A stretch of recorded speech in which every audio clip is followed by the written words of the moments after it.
Nang coklat ini sih lah. Ya. Juga aku saya ikutnya aja si pame, aduh bungoy ikutnya si pame.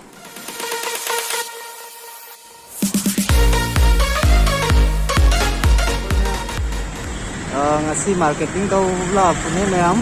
Kaya jansi di Diwali nagsal nama ada kolik ki kano dala kolik ada kay kitchen ki item ki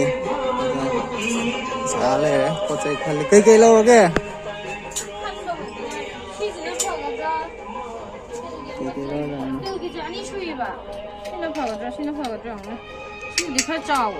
आपकी को लो चलो अदु दो लो यार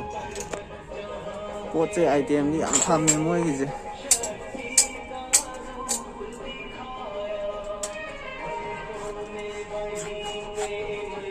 डब्बा से मसाला कई हाम ना अब ना सदे हम सिना सोप के सदगी ब्रश के गई खामना कई पोचै दि जुम हादि लोइना किचन के आइटम के आम बोतल के आले रे लोइन से स्टील के कुकर ने ले आम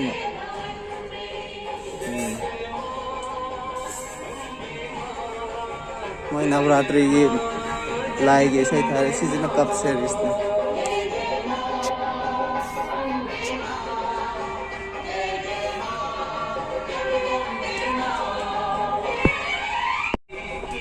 ये हॉट केक सीरीज ये भी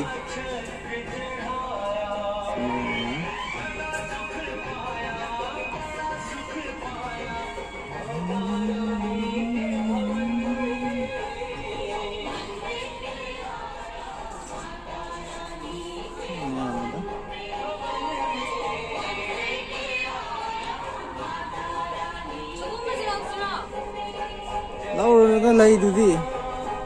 siya cup plate kayo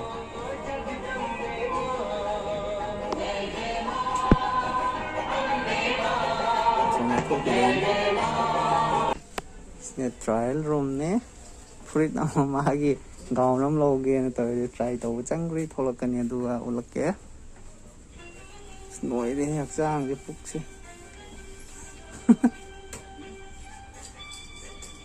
चाबरा okay थोड़ा थोड़ा येंगे किधर लेकिन इसका सेट तो इन्हें बदल दे या है तो साइज कितना चौकट इंच ना या तो पामा ट्राई तो वो चंग के बने हान हजी कित तो पिक है ना या येंगे थोड़ा येंगे प्रो येंगे प्रो ये थोड़ा है येंगे लो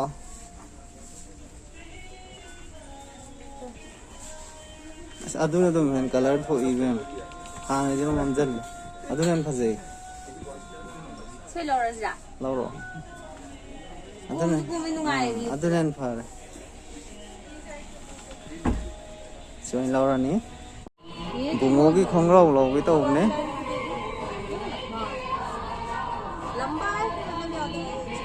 लंबा है सीधी है यावे मखन तंगांग दे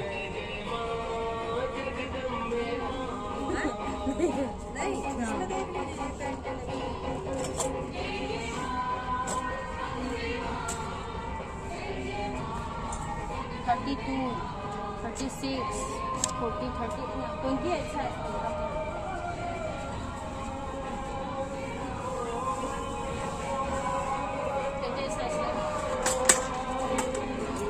इस कलर फंसा दे पिक करनी है तो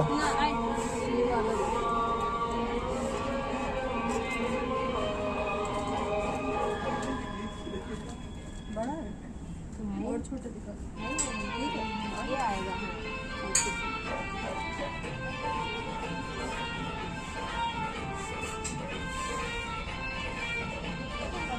लोरे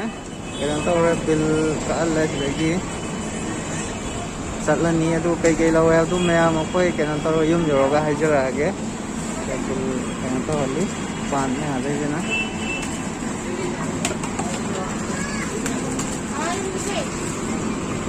चेक तो हम लोग को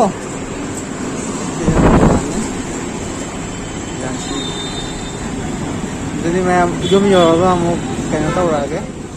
Sila re ai bazar ta lu do le shopping to ba pot chai sila re ya me ngasi di andak tha gi shopping to da nam na loi lo suti jalam dai gi suti ju chalam dai gi Diwali shopping Diwali gi firon khara ju lo re ya lam thoro ke si je t-shirt ne ngang gi moi na gi buy one get one free hai se laga ani mak ki paisa loi lo ho re lupa 150 ne sida ani sida ani jim lo re gi si khanga om lo re odi ingam dai au chale e na ngang gi khanga om lo re e su ji ma si ke ya no pi lo ho bu du ba na ho khanga om lo re ba aduga sina hapen ne hapen si je combo oi ba manga challe kano hapen je kamai to ne kongrao ni ya chegai galle simai to ba manga challe pese mafon je kai tak pa sana ni sana ro no sana ga chegai kano ayung dang ma chegai ngai nam ne na ai si ai gi brush ha pa kano to to re du sim lo re jadi sisina thau kano tong na ai ama de am lan le na sim lo re juga sisina tamta sumna ni ko sina ka mo sina ai gi t-shirt ne sina sisina kano lazo ai gi ko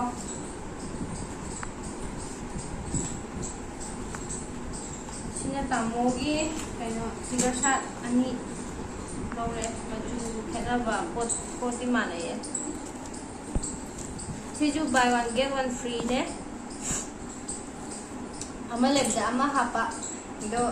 amaleb da ama hapa ai je moi amaleb da ama hapa na hai jina ba ne pesa de ani dum pulak lo ri tok sina sina ai fruity lo ro pa ne jaga ai nga sai try ro da sang try to ko ne hong e si jam na duga pot se phai yam na pot se hong e duga kya no bi cha thuk ne chonga ga ka 599 ne ko cha thuk adu ne adu ju pot se yam phai 5 la so ko e dagi nungai phi season da nungai ne ai wona su khara du nungai no ko to e du chi lo re ki sina moi morning walking chen na ba hong ne cha ba de ya ho de na chi lo re na bili ni yang sang e adagi sina ko chai gi ko tai ne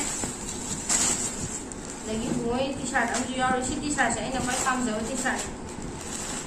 dang tang la ju si po chi am phai pha ju am pha je si kal le ba ma koi bungona li ta da sagai jo ko di khanga wai je nung kal lo po ne si lo re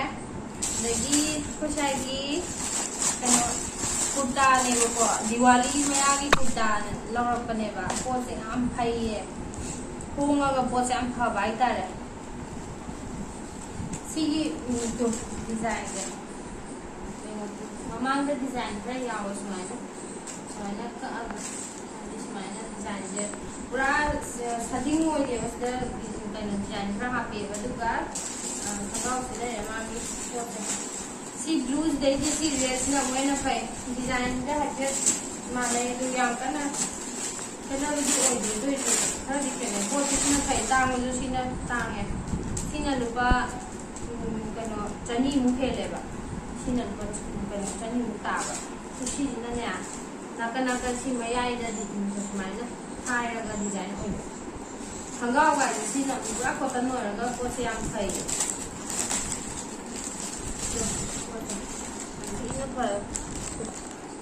mon lao e ko si na ra hai di apoi na ga ka ne hai di phi kano ga thana lining ga thana phi da di ta to e ko ngao si na ko se pra yang mai ko ko ga si na mai ro ko ko e si na ai ku si di ai na Amazon ga chen ba ne so ai na packing ka ra si ꯁꯤꯗꯤ ꯑꯩꯅ ꯑꯦꯃꯦꯖꯣꯟꯗꯩ ꯆꯦꯟꯕ ꯄꯣꯠꯅꯦ ꯑꯗꯨꯗꯤ ꯃꯌꯥꯝ ꯁꯤ ꯂꯩꯔꯦ ꯑꯩꯒꯤ ꯉꯁꯤꯒꯤ shopping ꯆꯠꯂꯨꯕꯩ ꯁꯤꯗꯤ ꯑꯦꯃꯦꯖꯣꯟꯒꯤꯅꯦ ꯑꯦꯃꯦꯖꯣꯟꯒꯤꯁꯨ ꯇꯣꯉꯥꯟꯅ ꯊꯝꯃꯦ ꯁꯤ ꯂꯩꯔꯦ ꯑꯩ ꯈ꯭ꯋꯥꯏ ꯄꯥꯝꯖꯕꯤ ꯉꯁꯤꯒꯤ ꯑꯩ ꯈ꯭ꯋꯥꯏ ꯐꯦꯚꯣꯔꯥꯏꯠ ꯁꯤ ꯑꯣꯏꯈ꯭ꯔꯦ ꯉꯁꯤꯒꯤꯗꯤ siga jadi siga oye sigi reti kurta zina kusai zine aigna si aigi reti aigi kanogi sky blue center fresh machu hai tare ko ka center fresh machu gi aigi kurta sina aigi pamjabi duga kusai ko tana ai si pame adu bumoi ko tana si pame sila ya ko sai khara lai re kana Diwali me aga dagi handaki tha amani ga gi pot handak tha gi shopping to roi lore filon gi adudi akoi video je nungai bita ga di like share subscribe to biramo adu duga mathang kai video sen jiga do me amna habiramo comment mo bisalamo ano ula ko mi singa subscribe to ko bi nu the video se lo lage bye bye